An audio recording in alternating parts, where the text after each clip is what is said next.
Thank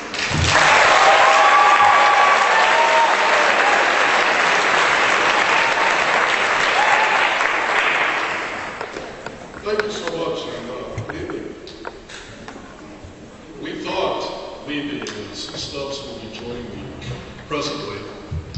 We thought that we were on first. Actually, I'm glad that Mr. Stubbs is on first. Because now you're all mellow.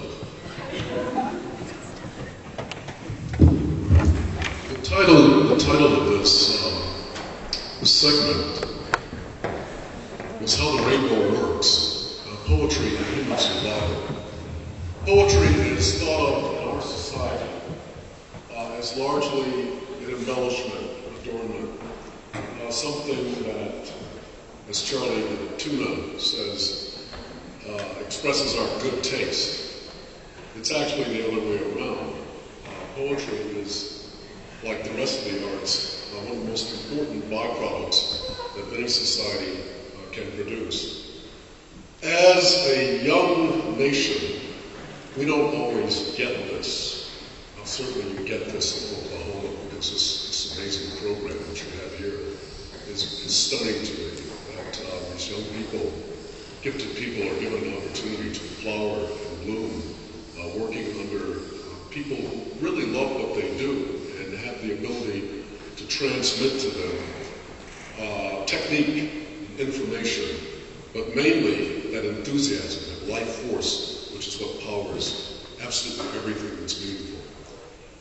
As a young nation, we tend to think that military might, the United States now has 1,000 military bases around the world, and money are the most important things in society.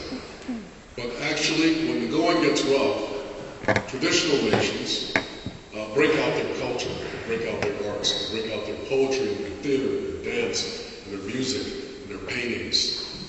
No one is remembered for their great armies or for all their damn money. They're remembered for their operas and ballets, for their poetry and literature, for their films and plays, for their dances, and the life-giving force that they give back to the world. So we're actually a much richer nation than we think we are if we take the arts into consideration. Poetry is thought of as a medium of personal expression. Most people, when they think of poetry, they think of saying something about themselves, how they felt, loss, grief, love, something that they're imagining that's fanciful. And the truth is that this idea of poetry as being about oneself is fairly new. It's about maybe a little over 200 years old because it comes to us around the time of the Industrial Revolution in Britain, which used to be called Great Britain, let's remember. At the time, the Romantics, Shelley and Keats and Byron and this bunch, were practicing, applying their trade. They were the first ones to bring the first-person pronoun, big time, into poetry, which has existed among all peoples, in all times, in all places, before there was a printing press, certainly before we had all the high-tech amplification that we enjoy now and that we associate with the poetic arts. It starts with the five senses. It starts with human beings among each other, communicating with each other, using their bodies. There's a reason that we use terms like meter and enjambment in poetry, steps and rhythms, because music and poetry were very much enjoined or conjoined in their beginning stages. If we were to lose theater, I should say drama, painting, sculpture, dance, music, they would all be intact in poetry because that's what poetry is about. When I was a kid growing up, both on the Gulf Coast, which I hope does not become a Dead Sea in our time, Mississippi, and also in the southeast part of Mississippi, Clark County, in a town called Wichita, I didn't know that I was in the presence of a poetry tradition until I was mature and looked back at my early days in that little village where there was no running water and no electricity, and I could have been in any previous century without the mechanical aids that we take for granted now and depend upon. When kids played hide and seek, you put your head against a tree and you intone something like, "Last night, night before, 24 robins at my door. I got up, led 'em in, hit 'em in the head with a rolling pin. It's all hit, all hit, all hit. 5, 10, 15, 20, it's all hit." And you'd say, "Here I come, ready or not, anybody run my goose zip?" Translation, crazy enough to be right around here where I've got my tree. I'm going to catch you, that kind of thing. Now, kids did not read this in books. This was not formally taught to them. It was just transmitted the way that poetry has always been transmitted down through the mist of time.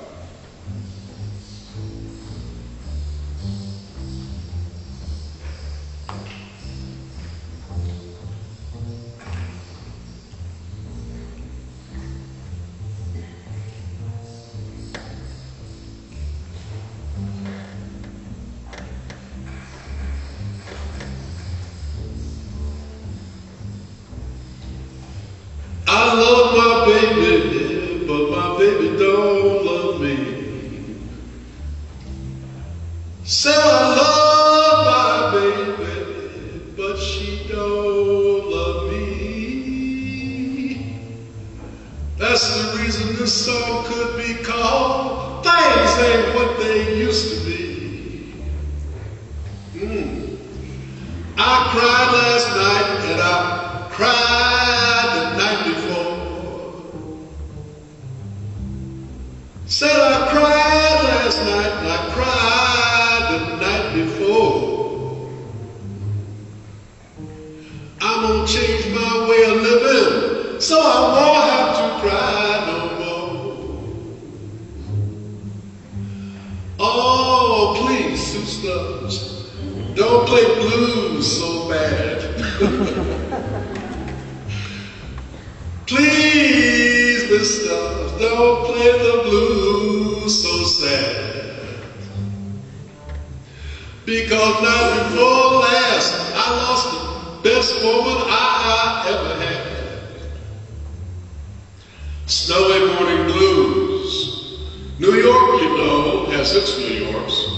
Manhattan, her queens, the Bronx keepers of the flames, with all their names intact. Now that's a fact. Upside it though, you'll put your heart and everything you know or thought you knew of snow. When Snowy Morning Blues plays James B. Johnson's game of Catch Me If You Can, you can. He could too. New York ain't no last word, you know. Nothing's what it used to be. And you, the you who sees out past the end of the world, this snow, this wee windfall he fells us with under eaves, the way we all fall under suspicion in detective movies. Blame it on a blizzard. Blame it on a blizzard. Diamonded, grounded in its ice cream crisscross, snow makes you take to the country again, harmonica in hand, craving the guitar of a pianistic, modernistic, you gotta be modernistic genius. You can't get into this. Let snow tell its own story. Let the blues roll on. Let snow fall right on time, this time. Blue, blank, blackening, the city within a city, christened in Dutch. Harlem, Harlem, Harlem. Vermeer, beware.